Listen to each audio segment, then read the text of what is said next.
नमस्कार मित्रों, मेरे स्पिरिचुअल कनेक्ट आप सभी लोगों का हार्दिक अभिनंदन है मित्रों। आज बहुत दिनों के बाद ये वीडियो बन रहा है मित्रों। श्री कनकधारा स्तोत्र है नाम।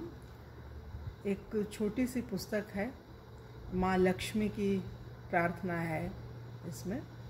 और कनकधारा स्तोत्र तो एक अद्भुत है, माँ का स्तोत्र है। और इसको आप लोग पढ़ेंगे, सुनेंगे। एक छोटी सी पुस्तक है, इसको घर पे ला कर के आप पढ़ते हैं तो इसमें बहुत सारी चीज़ें मिलेंगी। तो आपको एक असीम शक्ति मिलेगी और आपके जो संकट हैं माँ लक्ष्मी से संबंधित, जो ऋण है, जो गरीबी है, वो दूर होगी। और जिनके पास धन है उनका धन निश्चित ही बढ़ेगा। तो एक छोटा सा स्तोत्र मित्रों ज़रूर सुनिए। और एक अनुरोध भी आप लोगों से है, सुन करके और लोगों को शेयर कीजिए और सबका भला कीजिए। तो चलिए शुरू करते हैं हम लोग श्री कनकधारा स्तोत्र के बारे में। कनकधारा स्तोत्र के श्रद्धापूर्वक पाठ एवं अनुष्ठान से मनुष्य ऋण मुक्त होता है। पहली ही लाइन में शंकराचार्य जी ने उनके द्वारा विरचित है ये कनकधारा स्तोत्र। हमारे बहुत ही मूर्धन्य विद्वान रहे हैं पहले के, तो उनके द्वारा ये इस कनकधारा स्तोत्र की रचना हुई मित्रों। कनकधारा स्तोत्र के श्रद्धापूर्वक मतलब मन में एक विश्वास हो, सद्भावना। श्रद्धा का अर्थ होता है सद्भावना, प्रज्ञा का सद्ज्ञान, निष्ठा में सत्कर्म। ये तीन चीज़ें होंगी तो आप जो चाहते हैं वो मिलेगा। कोई भी काम कीजिए श्रद्धा से कीजिए, तभी उसका फल मिलेगा। कनकधारा स्तोत्र के श्रद्धापूर्वक पाठ एवं अनुष्ठान से मनुष्य ऋण मुक्त होता है और उसे धन की प्राप्ति होती है। ऐसा कहा जाता है कि आचार्य शंकर ने इसका पाठ करके स्वर्ण की वर्षा कराई थी। कितना अद्भुत है मित्रों। ये दीपावली आ रही है हमारी, 4 नवंबर को है।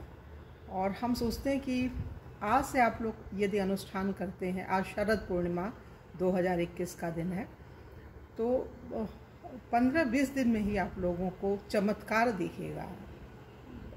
बड़ी शक्ति होती है जो माँ के स्तोत्र होते हैं या किसी भी भगवान के, गणपति स्तोत्र हो गया, विष्णु भगवान का, शंकर, किसी का भी, माँ दुर्गा का, ये तो माँ लक्ष्मी का, क्योंकि दीपावली आ रही थी तो हमको लगा कि ये अवसर सही है बोलने का। तो हमने ये हम तो पढ़ रहे थे, बहुत दिनों से पढ़ा था, हमने दिया भी था लोगों को, हमारे जो मिलने वाले थे कुछ लोगों को हमने दिया है। घर में तो पढ़ते ही हम लोग, तो हमने सोचा आप सभी लोगों का फ़ायदा हो इससे।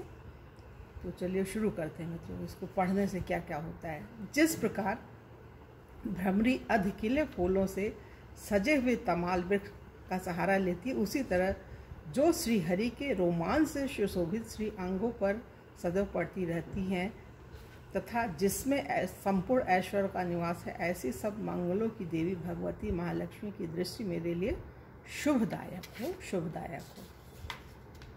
जिस तरह भ्रमरी कमल पर मंडराती है, उसी तरह मूल शत्रु श्री हरि के मुख की ओर बार बार स्नेह से जाती है और लज्जावश लौट आती है। ऐसी उस समुद्र कन्या लक्ष्मी की सुंदर दृष्टिमाला मुझको धन प्रदान करे। जो सब देवताओं के स्वामी इंद्र के पद का वैभव एवं विलास देने में सामर्थ्यवान है, मुरारी श्रीहरि को भी अधिक आनंद देती हैं तथा जो नील कमल के सदृश सुंदर दिखाई पड़ती हैं, ऐसी उन लक्ष्मी जी के अधखुले नेत्रों की दृष्टि मुझ पर थोड़ी सी निश्चय ही पड़े। भगवान विष्णु जी की अर्धांगिनी श्री लक्ष्मी जी के नेत्र हमें ऐश्वर्य देने वाले हों, जिनकी पुतलियाँ तथा बरौनियाँ शिव के वशीभूत हों। अधखुले नेत्रों से देखने वाले आनंद कंद श्री मुकुंद को अपने पास देखकर कुछ श्रेणी हो जाती हैं। जो भगवान मधुसूदन के वक्ष स्थल में धारण की हुई कौस्तुभ नाम की मणियों की माला में इंद्र नीलमयी हारावली से सुशोभित होती हैं तथा उनके भी हृदय में काम का संचार करने वाली हैं, ऐसी वह कमल वन में रहने वाली कमला की नेत्रों की दृष्टि मेरा कल्याण करे। जिस तरह बादलों की घटा में बिजली चमकती है, उसी तरह जो कैटभ शत्रु का संहार करने वाली हैं तथा जो श्री विष्णु जी के काली मेघमाला के समान श्याम सुंदर वक्ष स्थल पर प्रकाशित होती हैं, जिन्होंने अवतरित होकर भृगुवंश को आनंदित किया है तथा जो समस्त लोकों की माता हैं उन भगवती लक्ष्मी जी की पूजनीय मूर्ति मेरा कल्याण करे, कल्याण करे।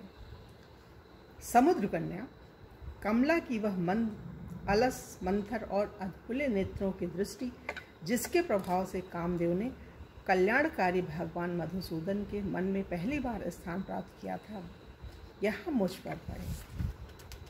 भगवान नारायण की प्रियतमा लक्ष्मी के नयन रूपी मेघ दया रूपी अनुकूल पवन से चलायमान हो दुष्कर्म रूपी धाम को बहुत समय के लिए दूर हटाकर दुख में पड़े हुए मुझ दीन रूपी चातक पोत पर धन रूपी जलधारा की वर्षा करें।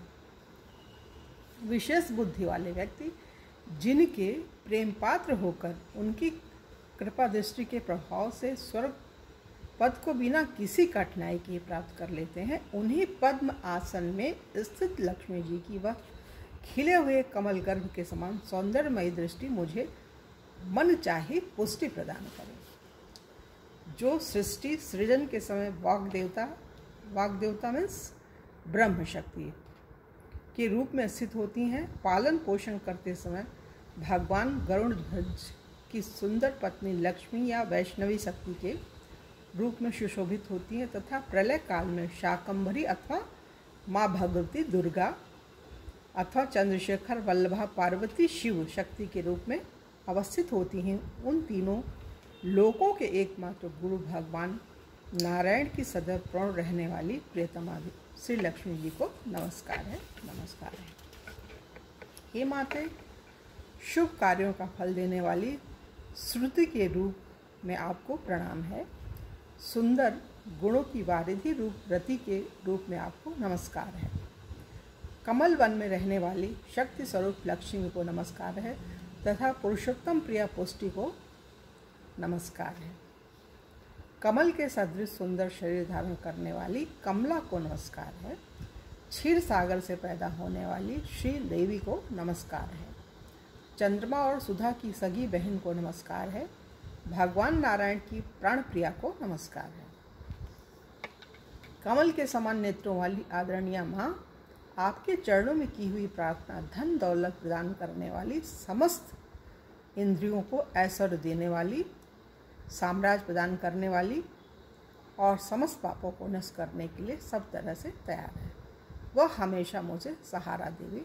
मुझे आपके चरणों की वंदना का शुभ समय सदा प्राप्त होता रहे, सदा प्राप्त होता रहे। कमल के समान नेत्रों वाली केशव की प्राण प्रिया, हे कमले, मैं गरीब और, ये बहुत बड़ी चीज़ है मित्रों, कमल के समान नेत्रों वाली केशव की प्राण प्रिया, हे कमले, मैं गरीब और गिरे हुए दीनहीन मनुष्यों में सर्वप्रथम हूँ, इसलिए तुम्हारी कृपा का स्वाभाविक आकांक्षी हूँ। तुम ऊंची उठती हुई करुणा की बाढ़ की तरह तरंगों के सदृश नेत्रों से मेरी ओर निहारो। अब देखिए, ये बताया भी गया है, जो व्यक्ति इन स्तुतियों द्वारा नित्य प्रति वेद त्रयी स्वरूपा तीनों लोकों की माता भगवती लक्ष्मी जी का गुणगान करते हैं, वे इस पृथ्वी पर महान गुणवान और बहुत ही भाग्यवान होते तथा विद्वान पुरुष भी उनके मन के विचारों को जानने के इच्छुक रहते हैं। तो मित्रों, इतना अद्भुत है ये। अभी लक्ष्मी स्तोत्र भी है, बहुत सारी चीज़ें हैं इसमें। ऋण मोचन मंगल स्तोत्र भी है, तो श्री सूक्त भी है, बहुत सारी चीज़ हैं, लेकिन ये यहाँ पे तो पूरा हुआ है, ये कनक धारा। तो हम समझते हैं मित्रों, आप लोगों को ये बहुत लाभप्रद होएगा और इस लाभ को आप दूसरों को भी देना चाहेंगे। तो इसी आशा के साथ अपनी वाणी को यहीं विराम दे रहे हैं और अगले वीडियो आप लोगों से पुनः मिलेंगे। तब तक के लिए जय हिंद, जय भारत। ओम शांति, ओम शांति, ओम शांति।